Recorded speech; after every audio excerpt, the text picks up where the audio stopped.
विश्वानि देव सवितर्जुरितानि परासुवा यद्भद्रं तन्न आसुवा। मंच पर उपस्थित सभी विद्वज्जन, मेरे सामने बैठे सभी ब्रह्मचारी, अनेकों गांव से आए हमारे बुजुर्ग माताएं बहनें, सभी को सादर नमस्ते।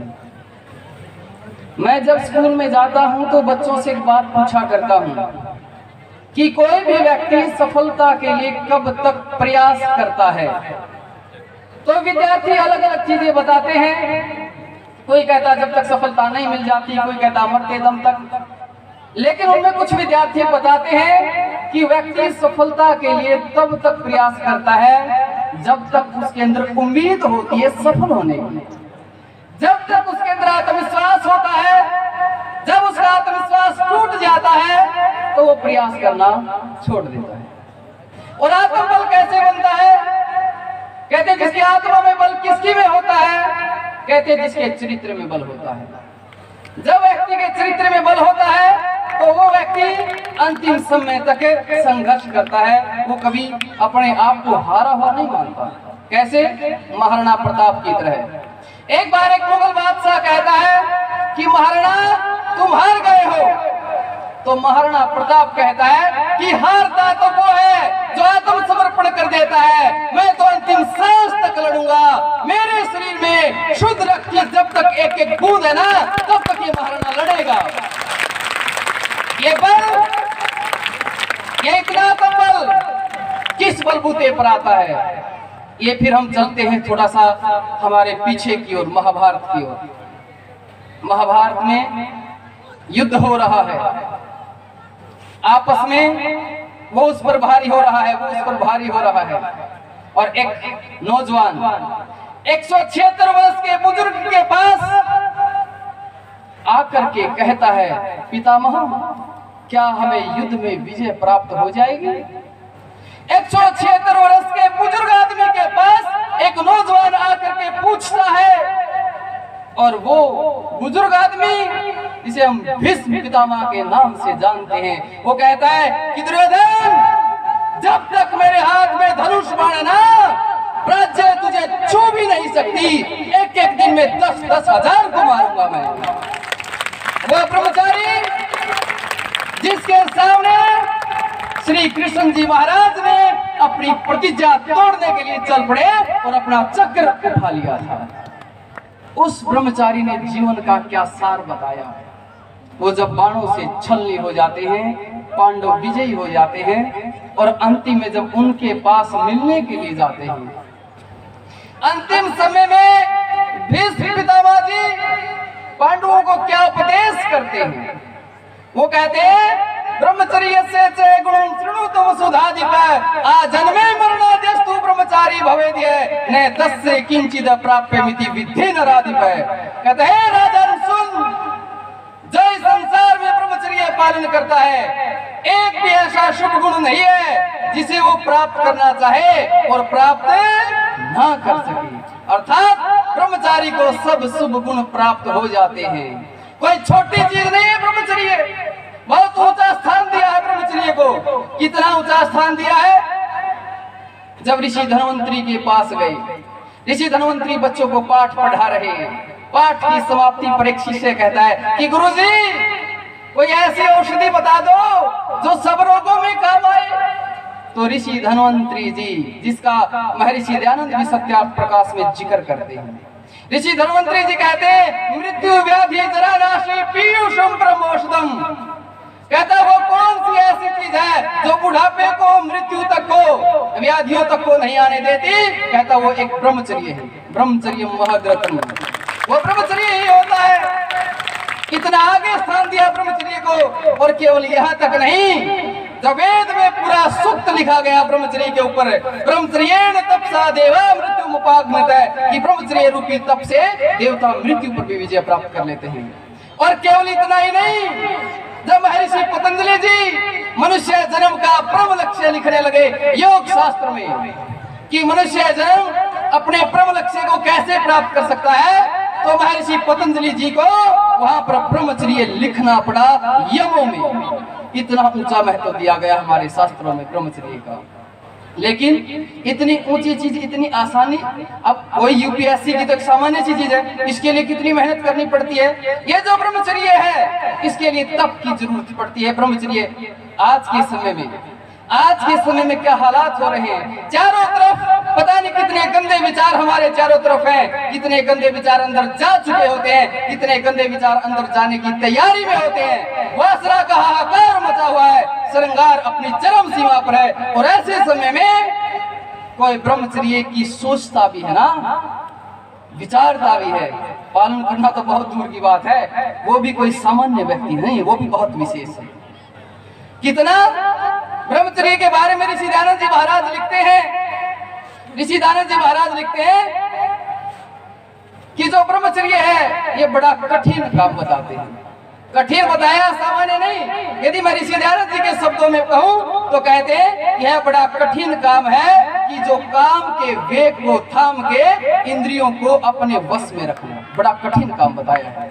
और कितना कठिन विचार है, कितना कठिन क्यों बताया गया, क्या बात है ऐसी, तो इसके बारे में भर्तृहरि जी आ जाते हैं और फिर वो फिर कहते हैं, भर्तृहरि जी ने क्या कहा कि मत्ते कुंभदल ने भूवि संति शूरा के चित प्रचंड मृगराज वधे भी दक्षा किंतु प्रवीमि बलिनाम पुरतः प्रसह्य कंदर पदर पदल ने विरला मनुष्य। देखो ब्रह्मचर्य को कितना बड़ा दिया स्थान। कहा था कि उन्मत्त हाथी का सिर फोड़ने वाले, माथा फोड़ने वाले, क्रोध से भरे शेर को चुटकी में मारने वाले वीर तो बहुत बड़ी संख्या में हैं, लेकिन कौन है जो वासना को मार सके, तो कहते विरला मनुष्य, कि कोई विरला मनुष्य ही होगा। आखिर क्यों इतना विरला क्यों बताया गया, तो यहाँ पर फिर महर्षि मनु जी आ जाते हैं और कहते हैं मात्रा ससुरा दुहित्रा वान विविक्ता सुनो भवेत बलवान इंद्रिय विद्वान ग्रामो संपीकर्षति। कहते हैं इंद्रिया इतनी बलवान है, नौजवान भाई बहन, नौजवान माँ बेटा, नौजवान पिता पुत्री भी एकांत में एक साथ ना रहे, क्योंकि ये उनको भी खींच लेती हैं। तो इसलिए केवल यहीं पर बात नहीं आई, यहाँ पर योग दर्शनकार ने भी कह दिया। क्या कहा, जो ब्रह्मचर्य के बारे में लिखने लगे कि जो व्यक्ति अपर वैराग्य से उसे संप्रजात समाधि की प्राप्ति होती है, और जिसे संप्रजात समाधि की प्राप्ति होती है उसे ऋतंभरा प्रजा की प्राप्ति होती है, और जिसे ऋतंभरा प्रजा की प्राप्ति होती है उसे मधुभूमिक कहा गया है। और कहते हैं ऐसे योगी भी सावधान रहे, क्योंकि वो भी फंस सकते हैं। ऐसों को भी सावधान रहने के लिए कहा गया है। जब ये चीजें इतनी तेज हैं, इतनी खतरनाक हैं, तो क्या ऋषियों ने कुछ इनसे निकलने का भी उपाय तो दिया होगा, कुछ बचने का भी उपाय दिया होगा। मैं कहता हूँ सत्यार्थ प्रकाश का द्वितीय समलास पढ़ना, कि आज जो चीज इतनी कठिन है, क्या हमारे देश में कोई चरित्रवान नहीं होता था, क्या हमारे देश में कोई ब्रह्मचारी नहीं होता था, इतना कठिन क्यों बताया? तो महर्षि मनु जी सत्यार्थ प्रकाश के 11वें समलास में महर्षि मनु जी का श्लोक ऋषि दयानंद जी लिखते हैं, और महर्षि मनु जी कहते हैं, हे पूरे संसार के लोग आओ और आर्यावर्त में जन्मे लोगों से अपने अपने चरित्र और अपने अपने आचरण की शिक्षा ग्रहण करो। अर्थात पूरे संसार को चरित्र की शिक्षा देने वाले हम हैं। यदि हम छांदोग्य उपनिषद में जाएं तो वहां पर भी एक राजा घोषणा करता है ऋषि के सामने कि मेरे राज्य में कोई चरित्रहीन पुरुष नहीं है, तो नारी कहां से होगी? अरे इतना चरित्रवान मेरा राष्ट्र रहा, तो कारण क्या था इसके पीछे? बस कारण बताकर मैं वाणी को विराम दूंगा। कारण क्या था, मेरा राष्ट्र इतना श्रेष्ठ क्यों? तो इसकी शुरुआत महर्षि दयानंद जी सत्यार्थ प्रकाश के द्वितीय समलास में लिखते हैं। द्वितीय समलास सत्यार्थ प्रकाश यहाँ है, आप लेकर के जाना, हर किसी को पढ़ना चाहिए। सत्यार्थ प्रकाश वो पुस्तक है वो जीवन को खोल देती है। तो सत्यार्थ प्रकाश के द्वितीय समलास में ऋषि दयानंद जब माँ बच्चे को शिक्षा देने की बात करते हैं, तो वहाँ कहते हैं कि माँ अपने बच्चों को शिक्षा दे कि वो अपनी उपस्थ इंद्रियों के साथ कुचेष्टा ना करे, उनके साथ स्पर्श मर्दन ना करे। इससे क्या होगी? उसके अंदर नपुंसकता आ जाएगी। और भी कई चीजें लिखते हैं, यानी कि माँ अपने बच्चों को ब्रह्मचर्य की शिक्षा देती थी, ब्रह्मचर्य के लाभ बताती थी। सत्यार्थ प्रकाश के द्वितीय समलास के जब अंतिम पृष्ठ पर जाते हैं, वहां पर ऋषि दयानंद जी ब्रह्मचर्य के लाभ बताते हैं, ब्रह्मचर्य पालन कैसे हो ये बताते हैं, और ब्रह्मचर्य नाश से हानि कितनी बड़ी हो जाती है ये बताते हैं। तो यहाँ पर पहली भूमिका किसकी लिखी? माँ की। और जब तक इस देश में माँ की भूमिका रही है, माताओं सुन लेना ध्यान से, जब तक इस देश में माँ की भूमिका रही है तो श्री राम जैसे पुत्र जन्मे हैं, यहाँ पर श्री लक्ष्मण जी जैसे पुत्र जन्मे हैं। यहाँ पर पुत्रों को माँ के नाम से जाना जाता था। ये गंगा पुत्र भीष्म है, ये कुंती पुत्र अर्जुन है, ये अंजनी पुत्र हनुमान है। यहाँ पर माताओं के नाम से उनके पुत्रों का परिचय होता था जब जब माताएं अपने बच्चों को शिक्षा देती थी। और क्या होता था, कहते हैं जब रामायण में बता रहे थे, रामायण में करता हूँ समझ, क्योंकि थोड़ा सा जल्दी रामायण में रावण को मार दिया जाता है।